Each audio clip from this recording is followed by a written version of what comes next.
이전 영상에서 비트코인의 내재 가치를 자유, 탈중앙화, 희소성 세 가지를 중심으로 얘기했었죠.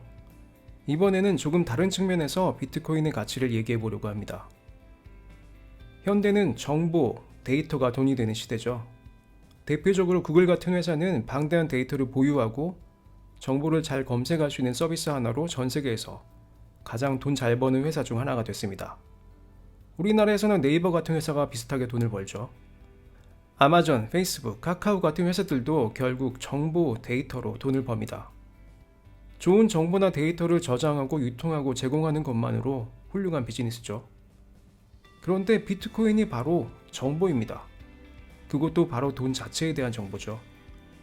해킹의 위험도 없고 제3자 개입도 없이 돈 자체의 정보를 100% 안전하고 신뢰할 수 있는 방식으로 저장하고 제공하는 자체로 충분한 가치가 있는 것이죠. 비트코인은 그 이름 때문에 단순히 디지털 형태의 화폐라고만 많이들 생각합니다. 싸이월드의 도토리나 게임 내에서 사용하는 게임머니 같은 정도인데 사람들이 투기적으로 몰려서 가격이 올라갈 뿐이다. 이런 식으로 생각하는 사람들이 많죠. 하지만 비트코인은 이렇게 단순한 디지털 머니가 아니죠. 바로 블록체인이라는 획기적인 기술 때문입니다. 비트코인은 블록체인 기술을 통해서 탈중앙화가 가능하죠. 중간에 지불을 보증하는 은행 같은 제3자가 필요 없이 거래 당사자끼리 안전하고 자유롭게 돈을 주고받을 수 있다는 엄청난 장점이 있죠. 비트코인은 디지털 화폐이기도 하지만 그 화폐 자체를 안전하게 보내고 받을 수 있는 네트워크로서의 가치가 더 큽니다. 그리고 이 네트워크가 그냥 그대로 있는 게 아닙니다. 살아 움직이고 있죠. 점점 확장되고 더 많은 사람에게 연결되면서 보안도 더 강해지고 있습니다. 네트워크가 성장하면서 비트코인의 가치도 자연스럽게 올라가고 있죠. 이 네트워크의 가치를 쉽게 표현하면 바로 비트코인은 돈의 인터넷이다 라고 정의할 수 있습니다. 돈의 인터넷, 이 말이 딱 와닿진 않죠. 그럼 일단 인터넷부터 생각해 보겠습니다. 지금 현대사회에서 인터넷의 위상을 생각해 보죠. 요즘 무슨 일을 하던 어떤 얘기를 하던 인터넷을 빼놓고 생각할 수 없죠. 현대사회 자체가 인터넷을 통해 돌아간다고 생각해도 될 만큼 인터넷이 중요하죠. 지금 잘 나가는 회사들을 한번 보죠. 애플, 구글, 페이스북, 아마존 같은 회사들은 다 인터넷이 있기 때문에 돈을 버는 회사들이죠. 인터넷을 통해 정보나 콘텐츠를 유통해서 돈을 법니다. 인터넷이 없으면 이 회사들은 아무것도 아니죠. 그래서 인터넷의 가치는 엄청난 거죠. 인터넷은 이 회사들이 돈이 되는 것을 네트워크로 주고받을 수 있게 해서 돈을 벌게 해주죠. 그런데 비트코인은 돈이 될 수 있는 어떤 것이 아니라 돈 자체, 화폐 자체를 이동하게 해줍니다. 인터넷이 정보의 네트워크라면 비트코인은 돈의 네트워크죠. 그래서 그 가치가 인터넷을 뛰어넘는다고 생각하는 겁니다. 보통 화폐의 가장 중요한 세 가지 기능을 이렇게 말합니다. 가치의 저장, 가치의 교환, 가치의 척도. 이 세 가지 기능을 잘하는 화폐가 좋은 화폐죠. 가치가 떨어지지 않게 보존하는 저장 기능, 필요한 물건을 살 수 있는 교환 기능, 그리고 재화나 서비스의 가격을 표시하는 척도로서의 기능입니다. 미국 달러가 기축통화인 이유도 이 세 가지 측면에서 가장 뛰어나기 때문이죠. 그럼 비트코인이 이 화폐의 세 가지 기능을 제대로 하느냐? 이게 문제죠. 일단 가치 저장 측면에서 비트코인이 역사상 최고의 기능을 합니다. 블록체인이라는 탁월한 보안성 때문에 그 어떤 화폐보다 안전하죠. 그리고 2100만 개로 발행 액수가 정해져 있기 때문에 금보다 희소성이 뛰어납니다. 희소한 만큼 인플레이션에도 안전하죠. 제3자의 통제를 받지 않기 때문에 정부나 은행이 부실해지는 경우에도 안전하죠.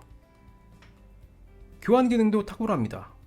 제3자 통제 없이 누구나 원하는 때에 원하는 곳으로 국적, 국경 이런 거 상관없이 보낼 수 있죠. 은행 업무 시간, 휴일 이런 것도 상관없이 언제나 보낼 수 있죠.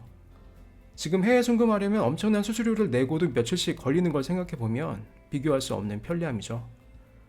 그리고 비트코인을 공격할 때 비트코인으로 물건을 살 수 없다라고 많이 얘기하는데요. 요즘 비트코인을 지불 수단으로 받는 곳이 점점 늘어나고 있죠. 거기에 비자, 마스터 같은 카드사들이 암호화폐로 결제 가능한 카드를 내놓고 있죠. 그런데 사실 사람들이 간과하는 게 비트코인으로 가장 중요한 것을 할 수 있습니다. 바로 가장 중요한 재화인 명목화폐, 즉 돈을 살 수 있죠. 돈과 쉽게 교환이 됩니다. 결국 실생활에서 충분히 쓰일 수 있다는 것이죠. 그리고 마지막으로 가치 척도로서의 기능인데 아직 비트코인이 도달하지 못했죠. 이건 사실 모든 화폐가 진화의 마지막 단계에 도달하는 레벨입니다. 비트코인이 점점 많이 쓰이면 자연스럽게 이 가치 척도로도 쓰이게 될 날이 올 거라고 봅니다. 정리를 해보면 앞으로 이렇게 비트코인이 가치의 저장, 교환, 척도 기능을 잘 하게 될 가능성이 점점 커지고 있기 때문에 점점 많은 돈이 비트코인으로 모이고 있는 겁니다. 비트코인이 이 가치의 저장과 교환 수단으로서의 가치가 있다는 점, 그 가치가 인류 역사상 최고라고 생각하는 사람이 많아지고 있기 때문에 이렇게 비트코인으로 계속 돈이 몰리고 있죠. 또 다른 말로 설명해 보겠습니다. 비트코인은 인류 역사상 가장 강력한 보안을 갖춘 가치 저장고 기능을 갖고 있습니다. 강력한 보안을 갖춘 클라우드에 가치를 저장한 것과 같죠. 전 세계를 커버하는 블록체인이라는 안전한 클라우드에 저장되어 있어서 전 세계 어디에서나 어디로든 쉽고 빠르게 전송도 가능하죠. 이렇게 쉽고 빠르고 안전하게 가치를 저장하고 교환할 수 있는 돈의 인터넷이 바로 비트코인입니다.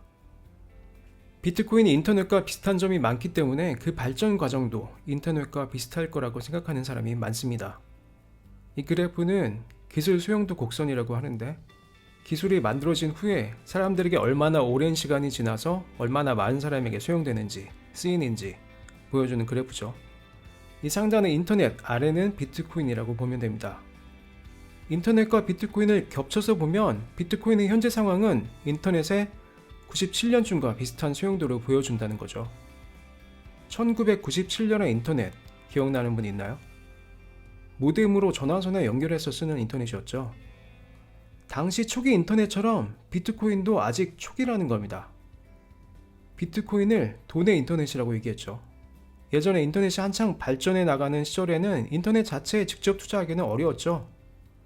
인터넷을 활용하는 기업들에 투자하는 간접적인 방법뿐이었습니다. 그런데 비트코인은 돈의 인터넷이죠. 비트코인이 돈 자체이기 때문에 비트코인을 사면 돈의 인터넷에 직접 투자하는 게 되는 거죠. 이렇게 돈의 인터넷은 직접 투자가 가능합니다. 1997년에 인터넷에 직접 투자할 수 있는 거죠. 1997년에 인터넷에 직접 투자를 할 수 있었다고 생각해 보세요. 누구나 투자하지 않을까요? 물론 비트코인은 아직 변동성이 큽니다. 하지만 모든 기술이 초기에는 이런 일을 겪죠. 인터넷도 초기에는 일부 얼리 어댑터만 쓰는 장난감 취급을 당했었죠. 지금 전 세계에서 가장 잘 나가는 쇼핑몰인 아마존 주식도 닷컴 버블 시절 한때 마이너스 90%까지 내려간 적이 있죠. 비트코인도 당분간 변동성을 계속 겪겠지만 이건 역으로 말하면 비트코인이 아직 규모가 작고 발전 가능성이 그만큼 크다는 얘기죠. 점점 많은 자산 가치가 비트코인으로 이동하면서 이 변동성도 점차 안정될 거라고 봅니다. 얼마 전에는 엘살바도르가 국가의 공식 법정 화폐로 비트코인을 쓰기로 의결했죠. 이제 국가 차원에서 비트코인을 받아들이기 시작한 만큼 화폐로서의 안정성도 점점 커질 거라고 봅니다. 이렇게 기하급수적으로 발전해 나갈 돈의 인터넷, 비트코인에 투자해서 미래를 준비하시길 바랍니다. 일주일에 한 번이든 한 달에 한 번이든 조금씩 일정 기간 간격으로 분산 매수하면서 전체 자산의 일정 부분을 비트코인에 투자하면 훌륭한 자산 배분 투자가 될 수 있을 거라고 생각합니다.